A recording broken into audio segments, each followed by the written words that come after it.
कर चले हम फिदा जानो तन साथियों, अब तुम्हारे हवाले वतन साथियों।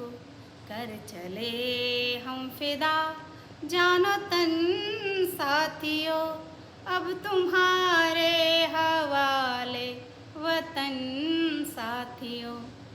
नमस्कार साथियों, आज पूरा देश शहीद भगत सिंह की 113वीं जयंती मना रहा है। उनका जन्म 27 सितंबर 1907 को लायलपुर ज़िले के बंगा गांव में हुआ। उनके पिता का नाम किशन सिंह और माता का नाम विद्यावती कौर था। बंगा ज़िला आज पाकिस्तान में है। साथियों, शहीद भगत सिंह युगों युगों तक भारतीय इतिहास में याद किए जाते रहेंगे।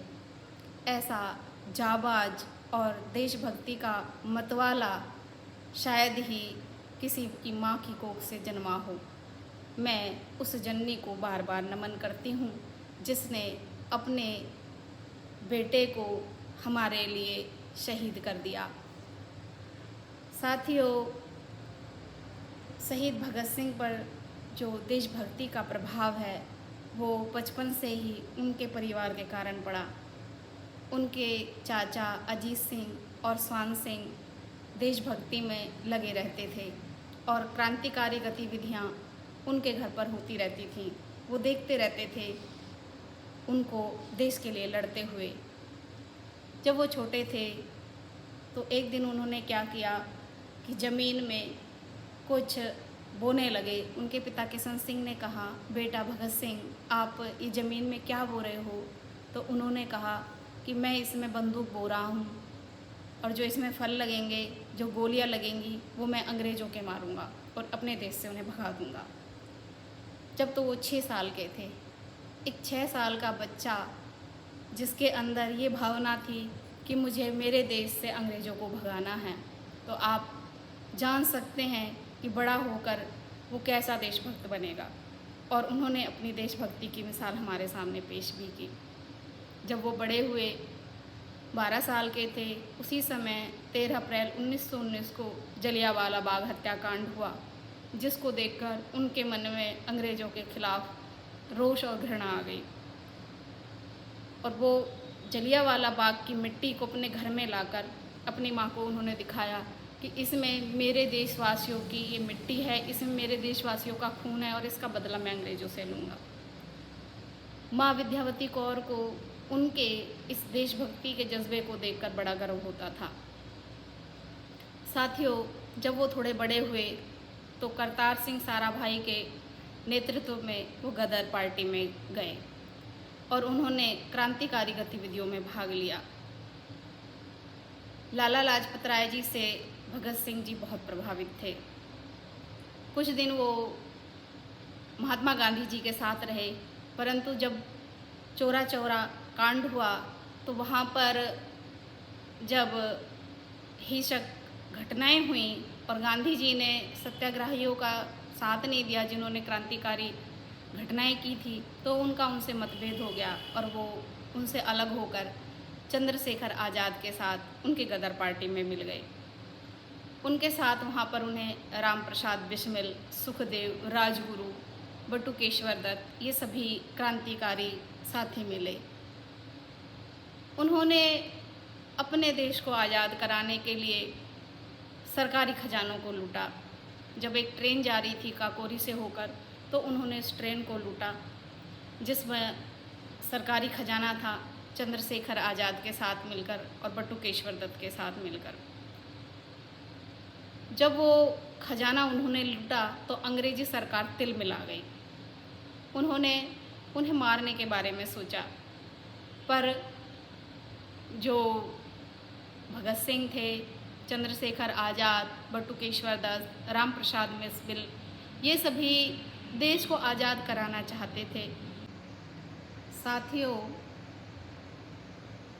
जब साइमन कमीशन भारत आया और लाला लाजपत राय जी ने साइमन कमीशन वापस जाओ के नारे लगाए, उस समय अंग्रेज़ अधिकारियों ने उनके ऊपर डंडे बरसाए जिससे उनकी मृत्यु हुई।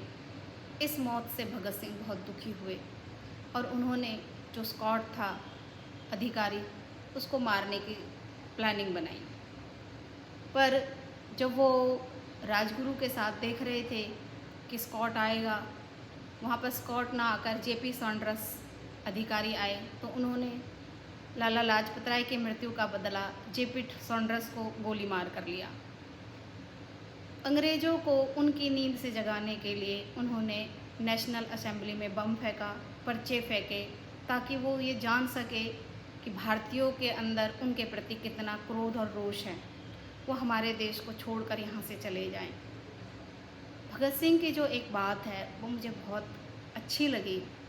वो बार बार एक ही प्रश्न करते थे कि हम 40 करोड़ भारत के लोग इन 40,000 लोगों के गुलाम किस तरह से हैं।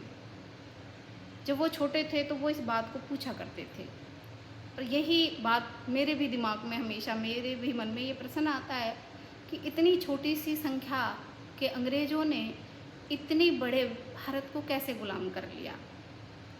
और ये विचार सच में ही सोचने योग्य है कि हमारा देश इतना शक्तिशाली होने के बाद भी कैसे अंग्रेज़ों के गुलाम हो गया।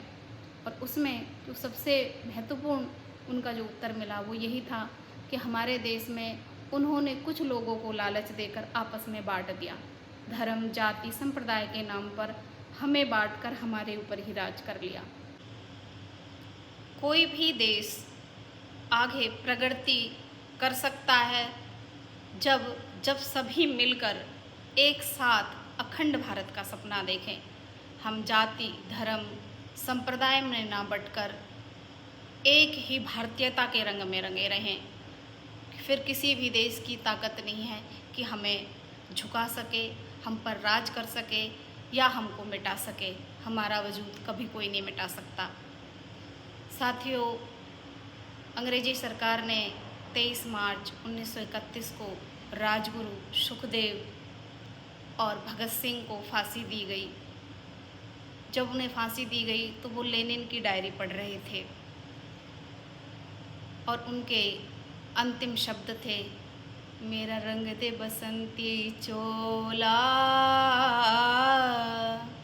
मेरा रंग दे बसंती चोला, माए रंग दे, मेरा रंग दे बसंती चोला, माए रंग दे। ऐसे लाल को मैं बार बार नमन करती हूँ। धन्यवाद।